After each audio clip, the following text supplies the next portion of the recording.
This video is sponsored by Squarespace.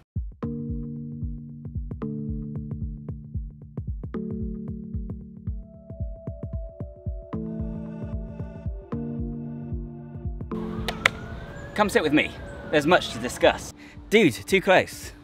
Back up a bit. You might be forgiven for dismissing the side plank as one of those exercises you get in toning videos. People who just want to do a bit of gentle exercise without really going the extra mile. But that's not right, so stop it. The side plank, as it happens, is a fantastic exercise that can benefit anyone. It can restore functional, healthy movement to anyone with a whole host of issues.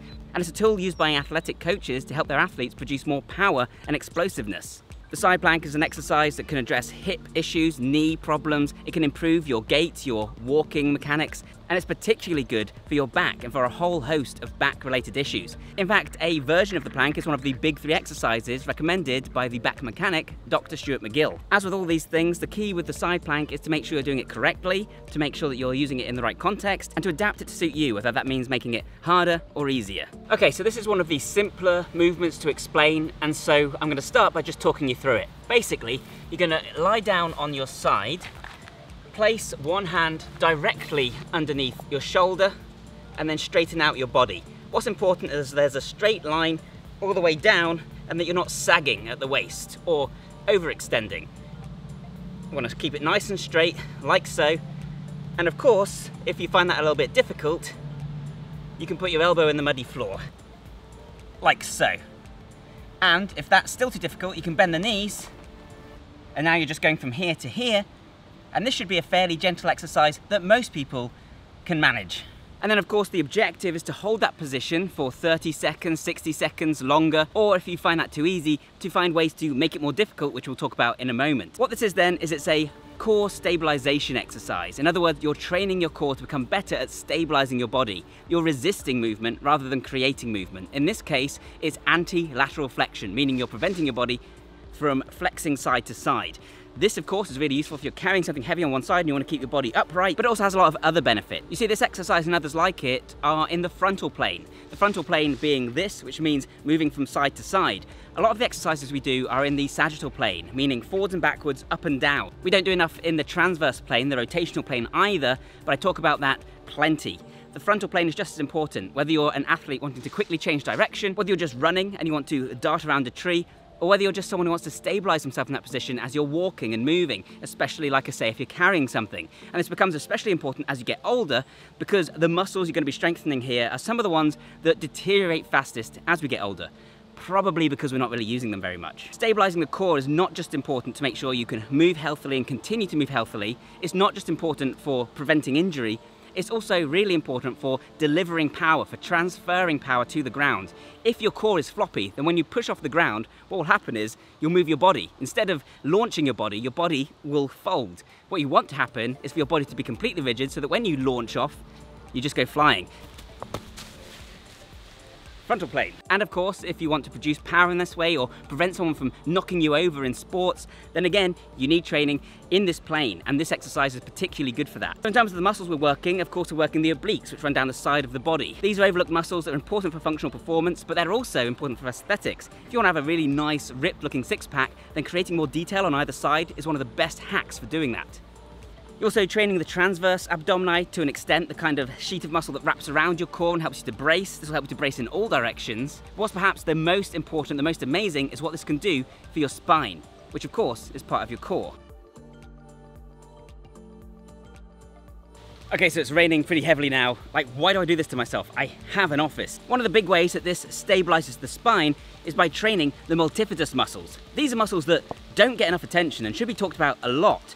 These are tiny muscles that run down the side of the spine and aid with flexion either side, stabilization and rotation. And we used to not think much about them, but now we know they're actually the strongest fibers in the human body. So yeah, we should probably pay them some attention. What's more is that they're particularly rich in muscle spindles and other proprioceptors. They're particularly adept at sensing movement. And the way you actually use them a lot of the time is by anticipating movement. If you're stepping down a step on the way down the stairs, your body will brace the multifidus muscles to support the spine prior to you landing so that you don't get that unwanted jolt through the body.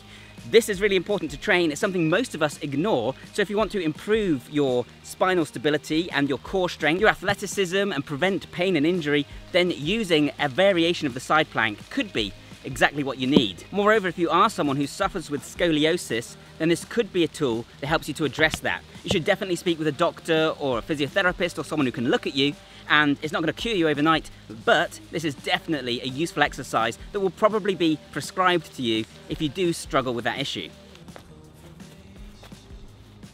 As well as the spine, the side plank is also fantastic for stabilizing and strengthening the hips and improving your gait.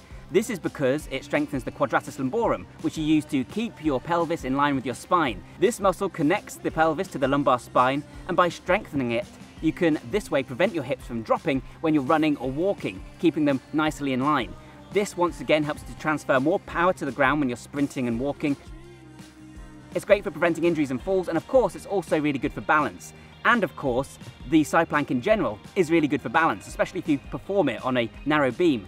This is, of course, because you're balancing your body, listening to all those proprioceptors, specifically in muscles that we very rarely use. And as a nice added bonus, it's also great for stabilizing the shoulder. If you keep your arm out straight and rest your body on it, then this is going to help you to stabilize your scapula, particularly again in that position. Great if you want to push someone over sideways or generally support your weight in this way. Oh my God. The rain is slightly holding off now, phew. Additionally, what this also does is it trains the glute minimus and medius. These are, again, important for helping you to stabilize your hips. We often think of our hip adductors and abductors as bringing our legs together and moving them apart, respectively. We think of this as the primary function of those muscles.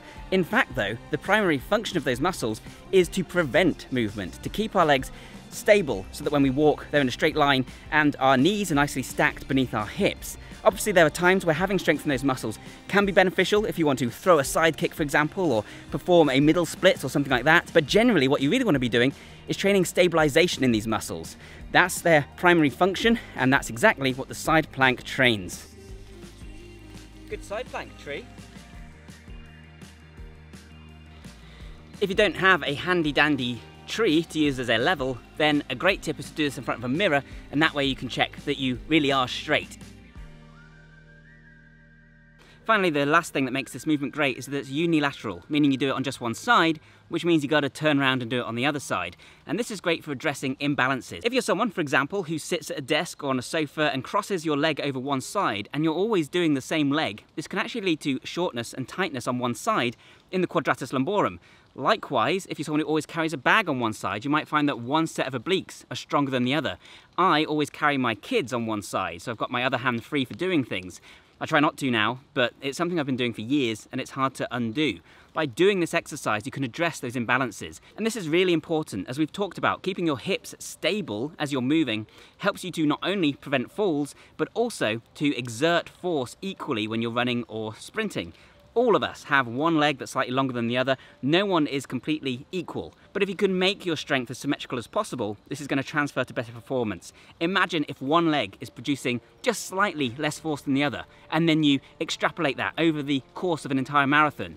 How much do you think that could affect your time? So just by bringing up your slightly weaker leg, your slightly weaker hip, to the same level as the stronger one, you could drastically improve your performance. Still think this is just an exercise for toning? Now I know what you might be thinking, this movement is still too easy for you. Well, have I got news for you. Now if you're worrying that these movements are too easy for you, well then rest assured, they're not. There are plenty of much harder variations that also will challenge you in unique ways. So for example, an easy way to make this movement harder is to raise the leg that's on top. This will train your hip abductors more as you're lifting the one leg up in the air against gravity, and the other one now needs to work harder because it doesn't have that extra pillar of support on top of it, keeping you level on the ground. Training your hip abductors is generally really important. It helps you to get in and out of a deep squat. So again, don't think of this as something that's, only for people who want to tone their glutes. It's actually really important if you want a bigger and stronger squat as well. Raise your free arm as well and you'll make it an even more difficult balance challenge. If you want to add more challenge to your core, then you can take a weight and hold it in position on top.